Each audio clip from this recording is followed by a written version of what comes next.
milenial, tapi bukan buat nyari suara biar ngedukung Yai Anies. Makanya Yai kalau Yai perhatiin di sebelah kiri ada yang pakai kaos Ganjar Pranowo Yai. Kita undang ke depan ya Yai. Mas bersedia nanya? Oke.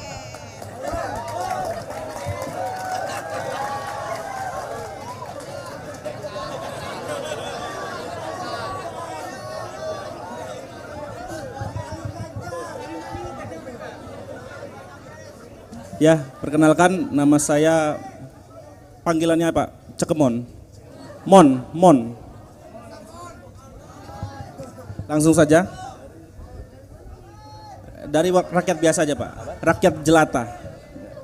Saya ingin bertanya, Bapak sering menyebutkan bahwa IKN akan dilanjutkan, akan dibatalkan atau itu menurut saya abu-abu Pak. Karena Bapak bilang nanti tunggu masalah dasarnya selesai dulu.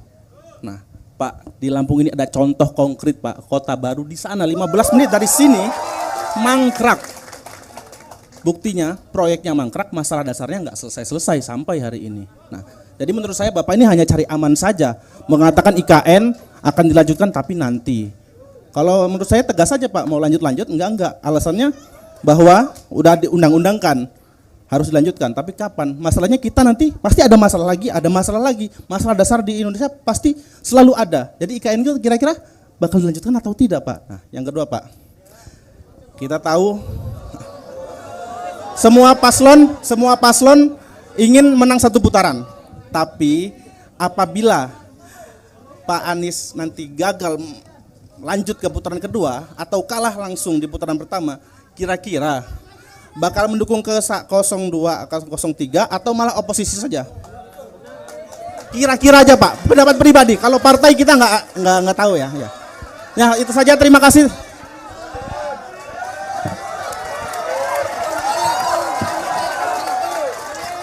Ya, ini saya tadi sebelum jangan. Kita harus menghormati pilihan, betul tidak?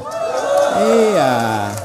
Bahkan menurut saya, Bung Mon ya panggilannya, Yai Mon ini adalah contoh seorang yang demokratis. Karena dia mau datang sebuah acara dan ketemu pasangan yang bukan yang dia dukung, betul tidak? Nah, dan kita semua harus demokratis juga, menghormati. Inilah indahnya Indonesia, jangan dirusak, ya. Ya, nah, saya mau sampaikan begini. Jadi, kenapa IKN itu sudah sebagai sebuah proyek sudah ditetapkan oleh undang-undang, oke? Undang-undang.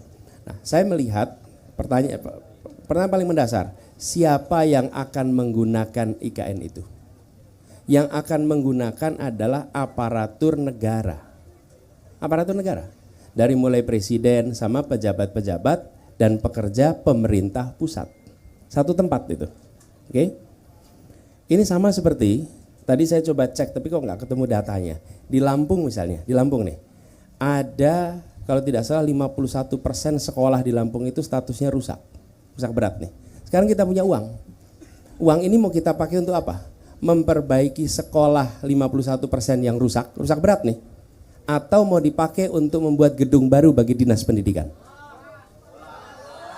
Begitu.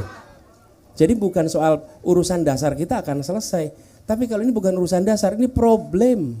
Problemnya apa? Sekolah rusak tidak ada anggarannya. Kenapa? Karena anggarannya dipakai untuk urusan yang lain. Pupuk, subsidi pupuk kita diturunkan kemarin. Nah, sementara petani kita mengeluh soal pupuk. Lah kalau kita alokasikan anggarannya untuk membangun kantor, bagi siapa? Aparat negara. Aparat negara masih bisa bekerja dengan kantor yang sekarang. Nggak ada dampaknya. Oke? Jadi saya menghormati keinginan untuk membangun ibu kota, nggak apa-apa. Oke? Tapi hari ini kita sedang butuh menyelesaikan problem nih. Kalau sekolah rusak, itu berisiko. Oke? Kemudian puskesmas. Kalau tidak salah 40% dari kelurahan kita masih belum punya puskesmas. Jadi kita mau bangun mana? Mau bangun Kementerian Kesehatan yang bagus di Nusantara atau mau bangun puskesmas di seluruh Indonesia? Itu persoalannya Bung Mon. Jadi ini menjadi persoalan yang sudah jadi politis. Kalau politis apa? Pokoknya kalau saya mendukung si A, maka programnya saya harus dukung. Menurut saya harus objektif. Harus objektif. Objektif itu artinya apa? Kita menyatakan baik dan tidak berdasarkan penilaian objektif, bukan berdasarkan afiliasi politik. Jadi inilah sebabnya kenapa kita mendorong objektivitas, gitu ya. Dan yang kedua tadi soal saya tidak pernah berencana untuk menang 1 putaran. Oke, kami memang selalu berencana untuk 2 putaran. Dan insya Allah kita masuk ke putaran kedua. Jadi memang betul kami nggak pernah. Saya coba cek. Saya selalu mengatakan bahwa yang penting masuk putaran kedua. Kenapa? Karena kami udah pengalaman. Kalau banyak orang lain pilkada itu cuma 1 putaran. Hanya Jakarta yang pilkadanya 2 putaran. Jadi kalau saya ditanya, saya mindsetnya memang mindset 2 putaran, nggak pernah 1 putaran. Dari dulu. Dan lebih baik nih saya mau tanya nih, surveinya selalu nomor berapa kita? Saya nomor 3. Saya tanya, nih di ruangan ini yang pernah disurvei, acungkan tangan, pernah disurvei? Nggak pernah, Anda 1. Lumayan lah, kapan waktu itu? Agustus, sekali 1 orang di sini yang pernah disurvei. Alhamdulillah untung ada yang disurvei 1 orang nih. Okay? Kami selalu disurvei nomor 3. Dulu di Jakarta juga begitu. Terus menerus disurvei nomor 3. Pas pilkada nomor 2 dulu. Yang penting nomor 2 dulu. Habis itu baru 1. Gitulah kira-kira. Insya Allah menang. Oke. Terima kasih. Kita beri tepuk tangan untuk Yai Mon ini. Makasih. Oke, luar biasa memang. Yai Mon kalau nanti berubah pikiran nggak usah diumumkan.